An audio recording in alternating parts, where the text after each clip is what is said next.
जय माता दी। नवरात्रि के पहले दिन घट स्थापना यानी कलश स्थापना की जाती है। उसमें ज्वारे भी बोए जाते हैं और इस कलश को बहुत ही पवित्र माना जाता है। पूरे 9 दिन तक माँ दुर्गा के साथ ही इस कलश की भी पूजा की जाती है। ऐसा करने से घर में सुख समृद्धि आती है, धन में वृद्धि होती है और वहीं नवरात्रि के अंतिम दिन कलश का विसर्जन किया जाता है। इसके लिए जरूरी है कलश का विसर्जन शुभ मुहूर्त में पूरे विधि विधान से किया जाए, नहीं तो कलश विसर्जन में की गई एक छोटी सी भी गलती माँ भगवती को नाराज कर सकती है। अगर आपने भी नवरात्रि के दिनों में कलश की स्थापना की है तो आपके लिए ये जानना जरूरी है कि आखिरी दिन कलश का विसर्जन किस प्रकार से करना चाहिए, किन किन सामग्री का विसर्जन करना चाहिए, किस शुभ मुहूर्त में विसर्जन करना चाहिए और विसर्जन करने से पहले क्या क्या करना चाहिए।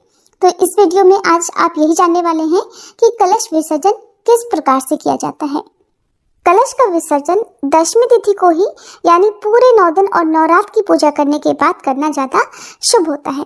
नवरात्रि समाप्त होने पर विधि विधान से आप जिस दिन विसर्जन कर रहे हो उस दिन एक बार फिर से माँ भगवती सहित सभी 9 स्वरूपों का ध्यान करें, कलश की पूजा करें, धूप दीप जलाएं। इसके बाद मूर्ति विसर्जन और कलश विसर्जन की तैयारी करें। इन 9 दिनों में की गई पूजा और व्रत का पूर्ण फल तभी मिलता है जब विधि विधान से विसर्जन किया जाए। विसर्जन करने से सबसे पहले ऐं ह्रीं क्लीं चामुंडाय विच्चे इस मंत्र का उच्चारण करते हुए पूरे भक्तिभाव से श्रद्धा और सम्मान के साथ कलश के ऊपर रखे हुए नारियल को बहुत आराम से उठाएं। फिर इस नारियल को आप लाल चुनरी में बांधकर अपनी माँ, अपनी पत्नी, बहन या बेटी को दे दें। इस नारियल को बहुत से लोग बहते जल में प्रवाहित कर देते हैं, कुछ लोग आसपास मंदिर में रख देते हैं और कुछ लोग जिस दिन कन्या पूजन किया जाता है उसी दिन हटा देते हैं, यानी कि प्रसाद रूप में कन्याओं में बांट देते हैं। आपके यहाँ पर जिस भी नियम का पालन किया जाता हो आप उस नियम का पालन कर सकते हैं। अगर आप पहली बार नवरात्रि के व्रत रख रहे हैं तो आपको इस नारियल को या तो मंदिर में रख देना चाहिए या फिर आप बहते जल में भी प्रवाहित कर सकते हैं। इसके बाद कलश में जो आम या अशोक के पत्ते रखे हुए हैं उन्हीं पत्तों से कलश में रखा हुआ जो भी जल है उसका छिड़काव पूरे घर में करना चाहिए। ये जल बहुत ही पवित्र होता है, घर में खुशहाली सुख समृद्धि बढ़ाता है। इस जल के छिड़काव से घर में सभी शुभ शक्तियों का वास हो जाता है। घर की जितनी भी नेगेटिविटी है, जितनी भी नकारात्मकता है, बुरी शक्तियां हैं, वो इस जल के प्रभाव से दूर हो जाती हैं। कलश का जल सबसे पहले किचन में छिड़के, इसके बाद बाकी जो भी आपके घर के कमरे हैं वहां और मुख्य द्वार पर छिड़के। गलती से भी बाथरूम या टॉयलेट के आसपास या किसी भी अन्य अपवित्र जगह पर इस कलश के जल को नहीं छिड़कना चाहिए। इसके बाद जितना भी जल बच गया है उसे आप तुलसी के पौधे को छोड़कर बाकी किसी भी पवित्र पौधे में या किसी भी पौधे में आप विसर्जित कर सकते हैं, क्योंकि जो भी माता होती हैं उनकी पूजा में माता को तुलसी पत्र नहीं चढ़ाए जाते हैं। इसलिए ये जो हमने कलश की पूजा की हुई है, कलश के अंदर जल रखा हुआ है, ये माँ भगवती के नाम से ही हमने स्थापना की हुई है, इसलिए हमें इस जल को तुलसी के पौधे में विसर्जित नहीं करना चाहिए। जल की कुछ बूंदें परिवार के सभी सदस्यों को अपनी आंखों और अपने माथे पर भी लगाना चाहिए। कई बार ऐसा होता है कि 9 दिन की पूजा करने के बाद जब विसर्जन की बारी आती है तो कलश में रखा हुआ जल या तो बहुत कम बचता है या पूरी तरह से सूख जाता है। अगर आपने कलश स्थापना के लिए मिट्टी के कलश का प्रयोग किया हुआ है तो अधिकतर ये होता है कि कलश का जो जल है वो सूख जाता है या बहुत कम बचता है। फिर भी जितना भी जल बचे आप उसका छिड़काव कर सकते हैं।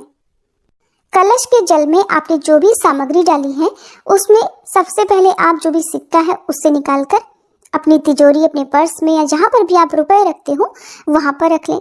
ऐसा करने से दिन दूना रात चौगुना आपका जो धन है वो बढ़ेगा, धन में बरकत होगी। जो भी आपके घर में अनावश्यक रूप से खर्चे हो रहे हैं उसमें कमी होगी, आपके जीवन में धन की कभी कोई कमी नहीं होगी। और इसके बाद जो भी आपने कौड़ी या कमल के गट्टे पानी के अंदर डाले हैं तो कौड़ी को तो आप वापस से पूजा में प्रयोग कर सकते हैं। कमल गट्टे का या हल्दी की गांठ का, लौंग, सुपारी, इलायची का आपको विसर्जन कर देना चाहिए। इनका विसर्जन आप बहते जल में कर सकते हैं या आप किसी भी पवित्र वृक्ष के नीचे गड्ढा करके वहां पर दबा सकते हैं। आपने जो ज्वारे बोए हैं ये ज्वारे बहुत ही शुभ होते हैं, तो थोड़े से ज्वारे निकालकर आप अपनी तिजोरी या पर्स में भी रख सकते हैं। जब आपको कोई भी समस्या हो तब आप इन ज्वारों का फिर से दर्शन कर सकते हैं।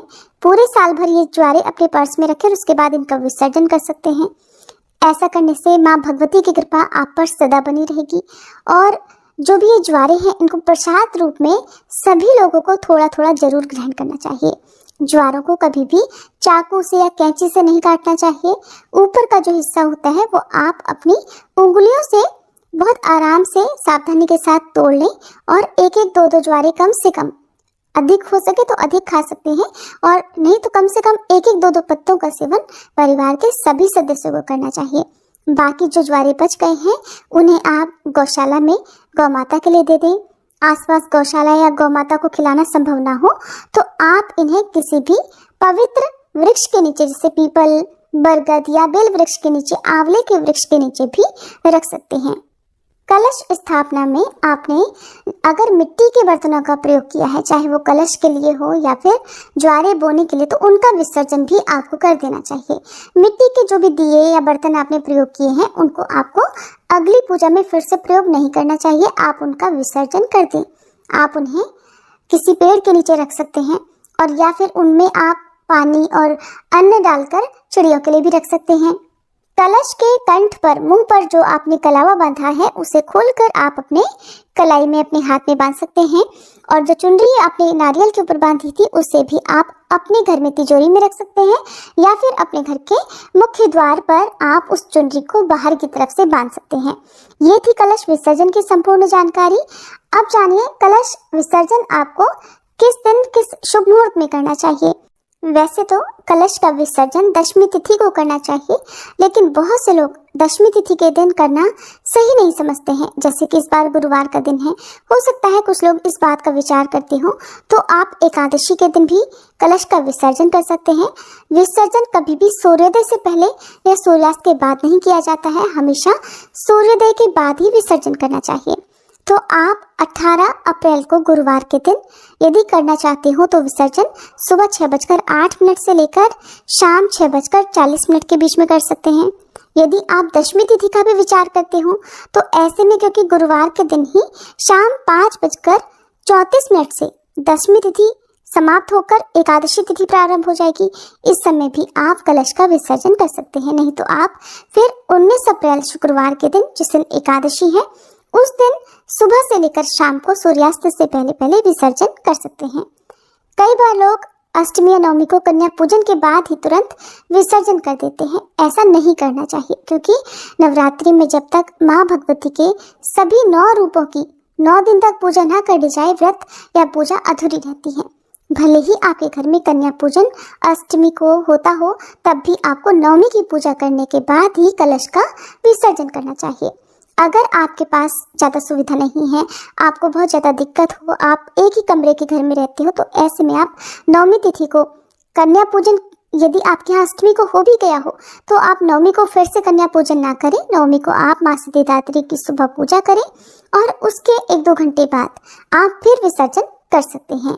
विसर्जन करने से पहले माँ भगवती से प्रार्थना जरूर करें कि हे माँ भगवती, अगली बार नवरात्रि में आप फिर से हमारे घर पर इसी तरह से कलश के साथ विराजमान होइएगा और इस विसर्जन में यदि हमसे कोई भी भूल चूक हो जाए तो आप अपनी संतान समझकर हमें क्षमा कर दीजिएगा।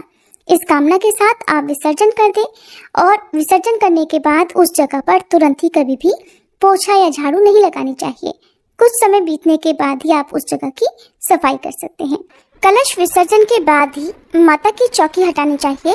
माता की चौकी हटाने से पहले माता की मूर्ति को थोड़ा सा हिलाया जाता है, उसके बाद ही कलश विसर्जन की प्रक्रिया शुरू की जाती है। और अगर आपने अखंड दीपक जला कर रखा है, अगर इस समय भी अखंड ज्योत जल रही हो तो अखंड ज्योत को कभी भी हाथ से नहीं बुझाना चाहिए। अखंड दीपक को आप जब चौकी हटा लेते हैं तो उस जगह पर धरती पर थोड़े से पुष्पों का आसन देकर भी रख सकते हैं। उसके बाद जब दीपक शांत हो जाए तब उसका विसर्जन कर दिया जाता है। कलश का विसर्जन हमेशा सुबह सूर्योदय के बाद और शाम को सूर्यास्त से पहले पहले कर लेना चाहिए।